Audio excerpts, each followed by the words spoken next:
ఐటీలో ఎంట్రీ కావాలా? Trainee software engineer గా అజా కోడింగ్ ట్యూటర్ లో 2 వీక్స్ ట్రయల్ పీరియడ్ లో వెంటనే చేరండి. తెలుగు వాళ్లపై అనుచిత వ్యాఖ్యలు చేసిన నటి కస్తూరిని పోలీసులు అరెస్టు చేశారు. కస్తూరి ముందస్తు బెయిల్ పిటిషన్ను మద్రాస్ హైకోర్టు కొట్టివేయడంతో పరారీలో ఉన్న ఆమెను తాజాగా హైదరాబాద్ లో చెన్నై పోలీసులు అదుపులోకి తీసుకున్నారు.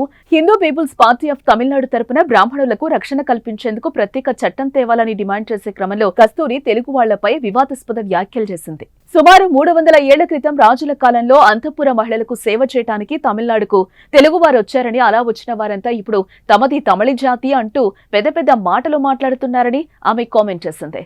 అలా అయితే ఎప్పుడో ఇక్కడికొచ్చిన బ్రాహ్మణులను తమిళులు కాదని చెప్పడానికి తెలుగువారు ఎవరు అని ఆమె ప్రశ్నించింది.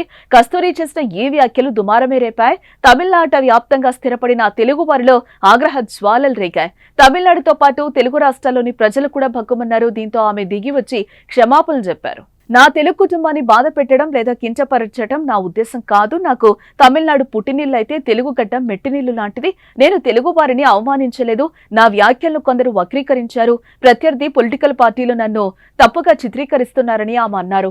అనుకోకుండా వచ్చిన వ్యాఖ్యలకు నన్ను క్షమించండి అని వేడుకున్న తెలుగు వారిలో ఆగ్రహం చల్లారలేదు.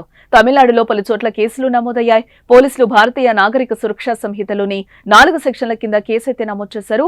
మధురై పోలీసులు తనపై పెట్టిన కేసుకు సంబంధించి ముందస్తు బెయిల్ కోసం కస్తూరి మద్రాస్ కోర్టులో పిటిషన్ దాఖలు చేశారు. కస్తూరి చేసిన వ్యాఖ్యలకు పూర్తి ఆధారాలు ఉండడంతో న్యాయస్థానం ముందస్తు బెయిల్ నిరాకరించడంతో చివరికి అరెస్టు కాక తప్పలేదు. అయితే ఆమె డీఎంకే పార్టీ నేతలు టార్గెట్ చేసి కుట్ర చేస్తున్నారని ఆరోపణలు చేస్తోంది. తమిళనాడు బ్రాహ్మణ కుటుంబంలో పుట్టిన కస్తూరి 1991లో నటిగా ఎంట్రీ ఇచ్చింది. తెలుగులో ఆమె మొదటి చిత్రం గ్యాంగ్ వార్, అనంతరం నిప్పురవ్వ, అన్నమయ్య, మా అన్న బంగారం లాంటి హిట్ చిత్రాల్లో నటించారు. తెలుగులో కస్తూరి ఇంటింటి గృహలక్ష్మి టైటిల్ తో ఒక సీరియల్ కూడా చేస్తోంది.